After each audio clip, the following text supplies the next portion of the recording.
नमस्कार बच्चों, मैं संगीता सेन आपकी Hindi teacher Envira online school में आपका स्वागत करती हूँ। आज हम पढ़ेंगे वसंत पाठ्य पुस्तक का भाग 2 कक्षा 6 का पाठ स्थान साथी हाथ बढ़ाना, जिसके कवि हैं श्रीमान साहिर लुधियानवी।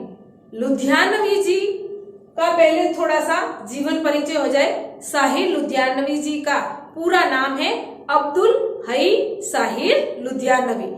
इनका जन्म 1921 में लुधियाना पंजाब में करीमपुरा ग्राम में हुआ। इन्होंने हिंदी साहित्य में बहुत सी रचनाएं भी की। आपको पता है ये साहित्यकार के साथ साथ अच्छे शायर और गीतकार भी थे। इन्होंने कई फिल्में भी लिखी, यानी ये एक फिल्म राइटर भी थे। आइए देखते हैं इनकी कुछ रचनाएं, जैसे परछाइयां, तलखियां, जाग उठे, ख्वाब कई, ये तो हो गई इनकी रचनाएं। और इन्होंने कई फिल्में भी की जो कि आपने देखी होगी, जो कि इनकी फिल्मों के नाम है कभी कभी, प्यासा, धूल का फूल, ये तो हो गई इनकी फिल्में। और ये हो गया आपने इनके बारे में थोड़ा सा जीवन परिचय। अब लेते हैं हम इनके द्वारा लिखी ये पंक्तियां। ये एक गीत है, एक कविता है, जिसके माध्यम से कवि हमें आगे बढ़ने के लिए प्रेरित करता है। जैसे पाठ से ही पता चलता है साथी। साथी का मतलब है यहाँ पर मित्र, दोस्त या अपने साथ काम करने वाला। हाथ बढ़ाना यानी हाथ आगे बढ़ाना, यानी क्या करना, हमारी सहायता करना। यानी इसका अर्थ है साथी यानी मित्र या साथ काम करने वाले, हमारी सहायता करना। किस तरीके से, इन पंक्तियों के जरिए हम जानेंगे। आइए पढ़ते हैं साहिर लुधियानवी जी द्वारा लिखित ये पंक्तियां। साथी हाथ बढ़ाना, यानी यहाँ पर साथी कौन है, मित्र। कौन है, मित्र भी है, साथ काम करने वाला भी हो सकता है। हाथ बढ़ाना मतलब सहायता करना। एक अकेला थक जाएगा, मिलकर बोझ उठाना, यानी एक अकेला व्यक्ति क्या हो जाएगा, थक जाएगा, मिलकर बोझ उठाना, यानी भार या कोई वजन वाला काम हो तो हमें क्या करना चाहिए, मिलकर करना चाहिए। साथी हाथ बढ़ाना यानी साथी क्या करना, मेरा सहयोग करना। हम मेहनत वालों ने जब भी मिलकर कदम बढ़ाया, यानी हम मेहनत करने वालों ने जब भी मिलकर कदम बढ़ाया, यानी आगे बढ़े, यानी मिलकर हम आगे बढ़े। हम मेहनत करने वालों ने जब भी मिलकर कदम बढ़ाया, सागर ने रास्ता छोड़ा, पर्वत ने शीश झुकाया। शीश का मतलब है यहाँ पर सिर, यानी सागर ने रास्ता छोड़ा। यदि मेहनत करने वाले क्या नहीं कर सकते, आपको पता ही है। आजकल देखते हो बड़ी बड़ी नदियों के ऊपर से मजदूरों ने मिलकर बड़े बड़े पुल बना दिए। बड़ी बड़ी नदियों में से खंभे निकालकर ऊपर ट्रेनें चलती है, माइक्रो ट्रेन चलती है। यानी इन्होंने क्या किया, सागर ने रास्ता छोड़ा, यानी अपनी मेहनत के आगे सागर ने भी क्या कर लिया, हार मान ली। किसके आगे, मजदूरों के आगे और मेहनत करने वालों के आगे। पर्वत ने शीश झुकाया, पर्वत ने भी अपना शीश झुका दिया। आपको पता ही है, हम पहाड़ी इलाके में जाते हैं तो वहां पर देखो पहाड़ों में से भी रास्ता लोगों ने बना लिया, यानी मेहनत करने वालों ने क्या किया, पहाड़ों में भी अपना रास्ता बना लिया। यानी पहाड़ों ने भी मेहनत करने वालों की मेहनत के आगे अपना शीश झुका दिया है। फौला दी है सीने अपने, फौला दी है बाहें, यानी हमारे सीने कैसे, फौलादी यानी लोहे के जैसे मजबूत। फौलादी मतलब लोहे के जैसे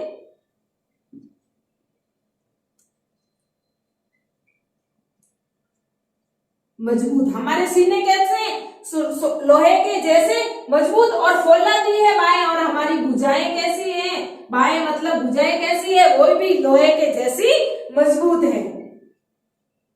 हम चाहे तो चट्टानों में पैदा कर दे राहे, यदि हम लोग चाहे, हम लोग मिलकर काम करें तो चट्टानों में यानी पर्वतीय इलाकों में, पहाड़ी इलाकों में पैदा कर दे राहे। राहे का मतलब रास्ते, यानी हम क्या कर सकते हैं, हम लोग मेहनत करने वाले यदि सारे मिलकर हम काम करेंगे तो हम क्या कर सकते हैं, चट्टानों में भी क्या कर सकते हैं, रास्ता बना सकते हैं। साथी हाथ बढ़ाना, यानी इन पूरी पंक्तियों के माध्यम से कवि हमें यही कहना चाहते हैं कि हम सब यदि मिलकर कोई भी काम करें तो सागर में भी रास्ता बना सकते हैं, पर्वत में भी अपन रास्ता निकाल सकते हैं, और हमारे सीने में जो भुजाएं हैं, जो हमारा सीना है वो लोहे का जैसा मजबूत है, तो हम कुछ भी कर सकते हैं, हम आगे बढ़ सकते हैं। आपकी पाठ्य पुस्तक देखेंगे आप तो उसके अंदर क्या है कि इधर एक पिक्चर बनी हुई है जिसके अंदर बहुत सारे मजदूर काम कर रहे हैं, जिसमें कोई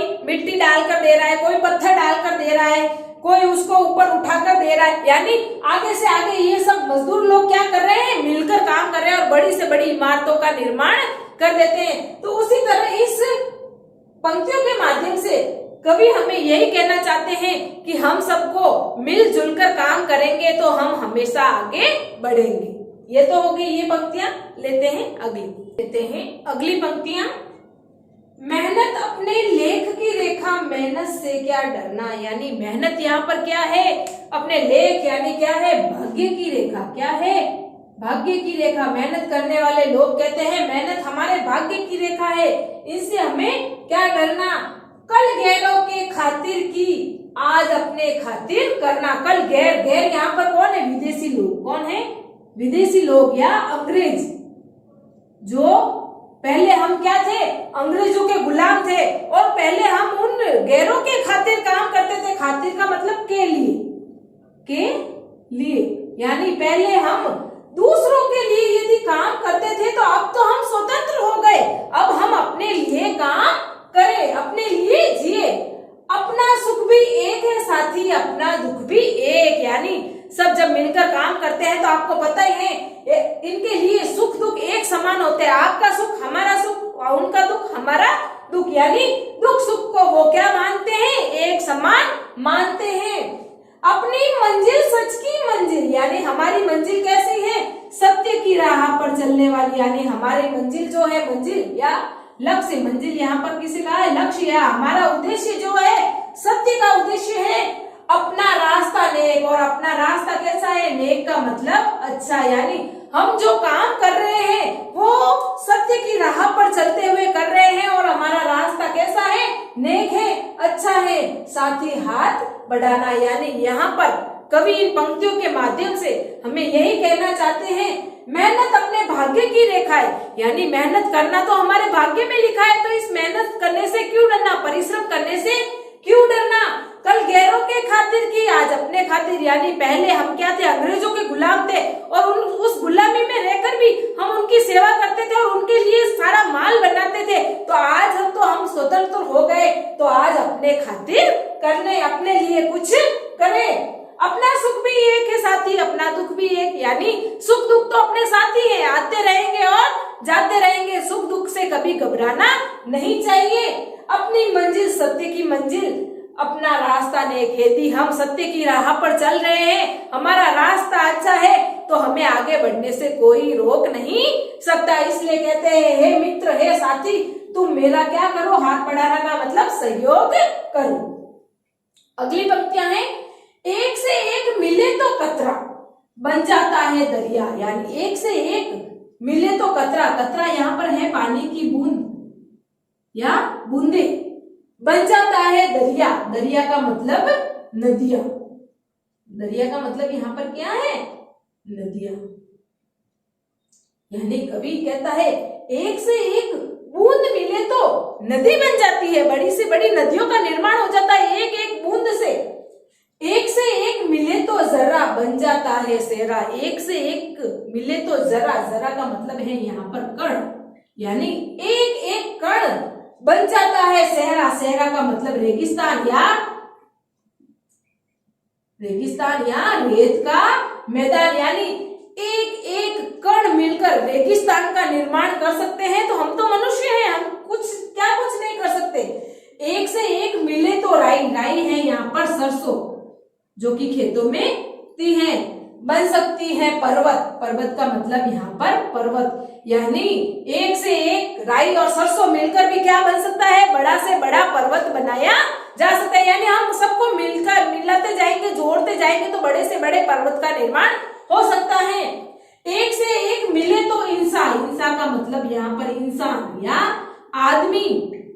बस में कर ले किस्मत, बस में यानी वश में कर सकता है किसको, किस्मत को। बस में कर ले किस्मत यानी भाग्य, वश में करना, साथ ही हाथ बढ़ाना। यानी इन पंक्तियों के माध्यम से कवि क्या कहता है, एक से एक मिले तो इंसान, यानी एक एक कर सारे इंसान मिल जाए तो अपनी किस्मत को भी वश में कर सकते हैं। किस्मत उसके आगे टिक नहीं पाती, वो हर मुश्किल काम पूरा कर सकते हैं। साथ ही हाथ बढ़ाना, यदि उसका मित्र क्या करे, उसका सहयोग करे।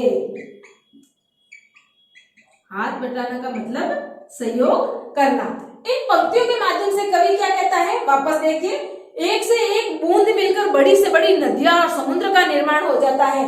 दूसरा, एक से एक छोटे छोटे कण मिलकर भी बड़े बड़े रेगिस्तानों का निर्माण कर लेते हैं, और छोटी छोटी सरसों मिलकर भी बड़ा राई का पर्वत बना देती है, और एक एक इंसान मिलकर बस में कर ले किस्मत। तो इसी तरह जिस तरीके से बूंद बूंद से नदियों का निर्माण हो जाता है, कण कण से रेगिस्तान का निर्माण हो जाता है, छोटी छोटी सरसों से पर्वत का निर्माण हो जाता है, तो इस तरीके से इंसान यदि एक एक करके सारे इंसान मिलकर काम करे तो क्या वो अपनी किस्मत को बस में नहीं कर सकता? क्या अपने भाग्य के लेख को नहीं बदल सकता? क्या वो आगे नहीं बढ़ सकता? तो इस पंक्तियों के माध्यम से, इस पूरी पंक्तियां, जो भी ये कविता है, जो भी गीत है, इसके माध्यम से साहिर लुधियानवी जी हमें यही संदेश देना चाहते हैं, मनुष्य को हमेशा मिलजुल कर काम करना चाहिए। यदि आप एक होकर काम करोगे तो आपको आगे बढ़ने से कोई रोक नहीं सकता। ये तो हो गई ये पंक्तियां पूरी। लेते हैं अब इससे आगे इस पाठ के शब्दार्थ व प्रश्नों के उत्तर। लेते हैं इस पाठ के प्रश्न। पहला प्रश्न है, सागर ने रास्ता छोड़ा, पर्वत ने शीश झुकाया, साहिर ने ऐसा क्यों कहा? यानी इस पाठ में साहिर लुधियानवी जी ऐसा क्यों कहते हैं कि सागर ने रास्ता छोड़ा, पर्वत ने भी उनके आगे शीश झुकाया? उत्तर है इसका, साहिर ने ऐसा इसलिए कहा क्योंकि मिलजुल कर काम करने वालों में इतनी शक्ति होती है कि वह अपनी मेहनत व परिश्रम से वह बड़ा से बड़ा कार्य कर सकते हैं। यदि मनुष्य ने मिलकर काम करने का दृढ़ निश्चय कर लिया हो तो उसके सामने सागर व पर्वत जैसी बाधाएं ठहर नहीं सकती। कवि इन पंक्तियों के माध्यम से सबको एक साथ मेहनत करके आगे बढ़ने की प्रेरणा देता है। यानी यहाँ पर कवि क्या कहना चाहता है कि सागर ने रास्ता छोड़ा, पर्वत ने शीश झुकाई, यानी मेहनत करने वाले यदि एकजुट होकर काम करे तो उनके आगे बड़ी से बड़ी समस्या कितनी भी बड़ी हो, चाहे सागर जितनी बड़ी हो, चाहे पर्वत जितनी बड़ी हो, लेकिन उनके आगे नहीं ठहर सकती। इन पंक्तियों के माध्यम से वह सबको एक साथ मेहनत करके आगे बढ़ने की प्रेरणा देना चाहता है। अगला प्रश्न, गीत में सीने और बाहों को फौलादी क्यों कहा गया है? यानी इस गीत के अंदर साहिर लुधियानवी जी सीने यानी दिल को, बाहों यानी भुजाओं को फौलादी यानी मजबूत क्यों कहते हैं? उत्तर है इसका, गीत में सीने यानी दिल और बाहें यानी भुजाओं को फौलादी इसलिए कहा गया है क्योंकि वह मजबूत बाहें व भुजाओं से कठिन परिश्रम करके काम करते हैं, वह बड़ी से बड़ी मुसीबतों का सामना करके आगे बढ़ते हैं, कभी हार नहीं मानते। यानी यहाँ पर मनुष्य जो काम करने वाले मजदूर हैं या जो भी मनुष्य हैं, वो सीने और बाहों को फौलादी इसलिए कहा गया क्योंकि वो बड़ा से बड़ा काम आगे बढ़कर सब मिलजुल कर करते हैं और बड़ी से बड़ी मुसीबतों का सामना झेलते हैं, लेकिन कभी हार नहीं मानते। लेते हैं इस पाठ में भाषा की बात में आए हुए कुछ व्याकरण संबंधी प्रश्न। पहला है कहावतें। पहली कहावत है, अकेला चना बाढ़ नहीं फोड़ सकता। इसका अर्थ होता है अकेला व्यक्ति कुछ नहीं कर सकता। ये तो हो गया इसका, अकेला व्यक्ति कुछ भी नहीं कर सकता। इसका वाक्य प्रयोग आप स्वयं करेंगे। दूसरा है, एक और एक मिलकर 11 होना, यानी एकता में शक्ति होती है। यानी हम एक होकर काम करेंगे तो वो काम अवश्य ही जल्दी पूरा होगा। ये तो हो गई कहावतें। अब है मुहावरे। पहला मुहावरा है, हाथों को हाथ न सूझना, यानी कुछ भी दिखाई न देना। अगला, हाथ साफ करना, सामान चुराना। कोई सामान पड़ा है उसकी क्या करना, चोरी करना।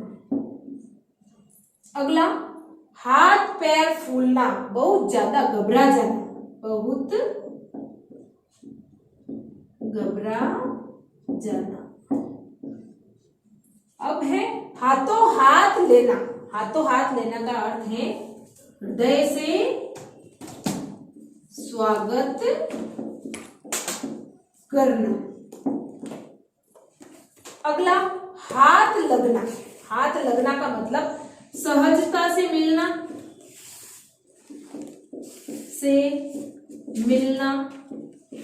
या पकड़ में आना।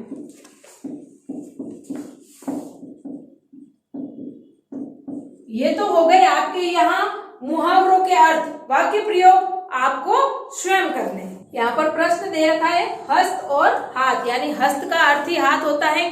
अब इनके आपको अलग अलग रूप में ये शब्द दे रखे हैं, इनको आपको अलग करके विग्रह करके लिखना है। जैसे यहाँ पर है हथ घड़ी। अब हथ घड़ी में भी हाथ आया है, हाथ में बांधने वाली घड़ी, ये आ गया हाथ यहाँ पर।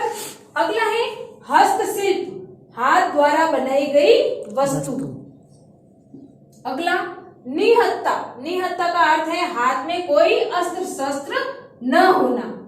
अगला, हस्ताक्षर। हस्ताक्षर का अर्थ है हाथ से लिखे अक्षर या नाम। अगला, हथौड़ा। हथौड़ा का अर्थ है यहाँ पर हाथ द्वारा पकड़कर चोट करने का औजार। अगला, हस्तक्षेप। हस्तक्षेप का अर्थ है दखल देना। अगला, हथकंडा। हथकंडा का अर्थ है यहाँ पर तरीका या उपाय। अगला, हथकरघा। हथकरघा का अर्थ है हाथ से चलाया जाने वाला कपड़ा बुनने का यंत्र या मशीन।